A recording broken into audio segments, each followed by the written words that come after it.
So there's still lots of legendary and ultimate items that you can get in Biomutant, and I'm still surprised that I find them after all of this time. So in this video I will cover some of the items that I missed in some of the previous videos, as well as a few new ones, including this really awesome spacesuit right here that does come with a jetpack on its back. So let's jump right into it. By the way, today's video has been brought to you thanks to Instant Gaming. If you want to get some really cheap games and benefit from some really awesome discounts, then definitely go ahead and check them out using my links down below. For example, you can get Biomutant almost 40% cheaper right now, especially if you live in Europe, but there's many other discounts on the website that you can find as well. But starting things off, in one of the previous videos I made, I was talking about really cool early on ultimate weapons that you can get your hands on. Well, actually there is one more that I missed, and I will cover it here in this video, and that's gonna be the ultimate rolling pin, a really awesome one-handed weapon that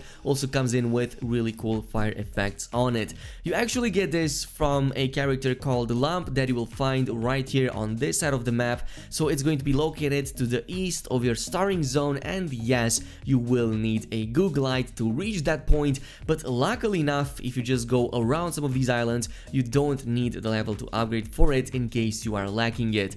But once you reach that location, you will notice that there's a broken bridge right here, and Lamp is going to be right there at the top, and he is going to give you a couple of quests. The first one is to go nearby, take down some enemies, and then steal one of these engine parts from one of these broken cars. His second quest is also pretty close by, so it's gonna be in one of these villages on one of the islands nearby, and all you have to do is to repair one of these ovens and collect some of its dust. But once you're back to Lamp, he is going to finish the main quest line and then give you a couple of items. One of them is this consumable cake right here of legendary quality that will give you a ton of energy and HP regen for about 5 seconds. But most important, you will get access to his Lamp rolling pin, which you will have to physically interact with in front of Lamp.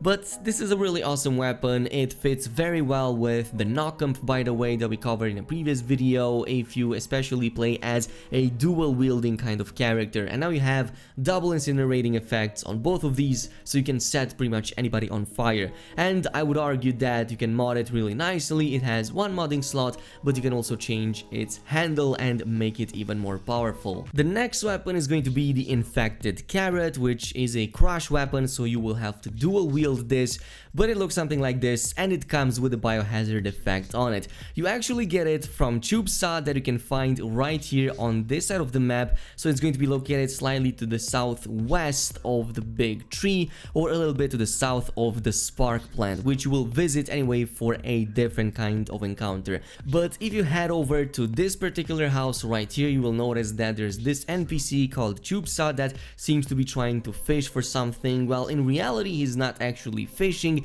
he is trying to wake up that creature that is beneath his house. So he is going to give you a quest right here that's going to be really quick. So you actually have to go to a nearby house that's going to be located into a biohazard area and retrieve something for him, which is going to be a carrot. In this case, I definitely suggest having an anti-biohazard suit if you want to survive, because there's a pretty long passageway that you have to travel through on one of these like water sections beneath that particular house. Once you reach over here at the end, you're going to notice that there is a carrot on the ground, so go ahead and retrieve it, and it's going to give you that infected carrot. But it's still not yet the weapon. What you have to do with this carrot is to head back to Tubesa once more, and once you do that, you're going to notice what the creature under his house was, which is this supersized turtle that will start moving. And yes, it actually travels over the map for, I believe, as long as you don't finish the quest, but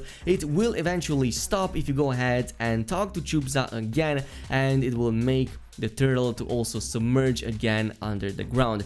point at which you will finish the quest and you're going to be able to retrieve your main reward from this box behind the main quest giver, and that's going to be, of course, your infected carrot. Now, I really like this weapon. In general, the biohazard effect on weapons is pretty good against enemies, because if you apply noxious effects on them, they will start vomiting and they will essentially stay in place for like a couple of seconds. It's almost like a stun, but they don't get stunned, they just don't do anything anything outside of vomiting. So a really awesome weapon with a really awesome effect that, by the way, you can further apply mods and they handle too if you want.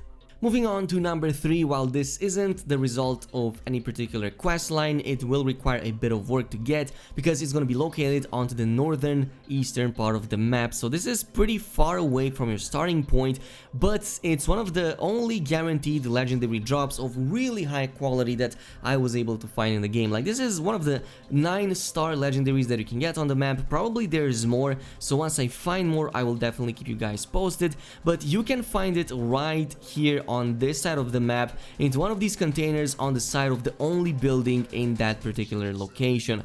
So once you go over here, pay attention to your surroundings because you will also notice this kind of like garbage container, inside of which, if you interact with, it's going to give you this pair of ancient pants, and it's a really amazing one to have, by the way. It comes in with a really nice boost to health. It comes in with a ton of energy regen, which you will need if you play with something like a Srik, for example, or anyone who would spam their abilities, but also some 2 add-in slots over there that can be helpful. Moving on to number 4, let's talk about a really amazing double-handed gong mace that I still use in the end game, by the way. It's one of my favorite weapons overall, and it just deals so much damage and easily knocks down enemies. This is going to be done through one of the old world vaults that you can find in the game right here to the northern part of the map, right onto this chuck depot right here. So you're going to encounter this particular boss that you have to fight with, because as I've said in a previous video,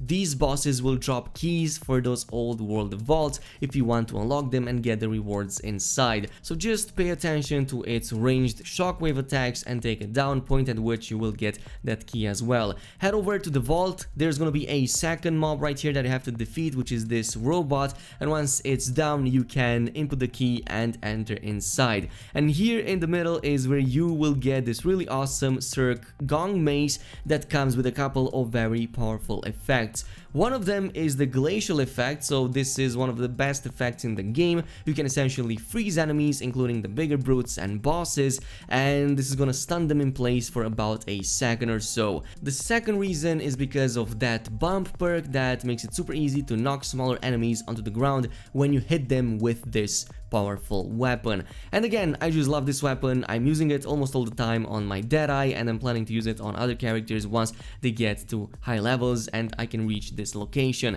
But this also brings us to the final point on the list, which is this really awesome spacesuit, or well, what the game calls the Arc suit, that you can get from a secret questline for a character called Nova right here on this side of the map. So it's going to be located to the western part, directly west of the main tree. So once you're here, speak to Nova. She is going to open up a quick quest line for you that involves you following up a meteor that just fell into a nearby forest. Once you're there, clear up the enemies and collect those resources that you need from that meteorite, and then get back to Nova. You will need that to adjust your, well, in this case, telescope to notice other meteorites that might fall later onto this planet. After you're done with that, the mission is pretty much complete, and from this point on, all you have to do is to collect the Arc suit from this open case right here. Now these of course are all rare quality, which is not too bad because you can also upgrade them. They also come in with some energy and key regen,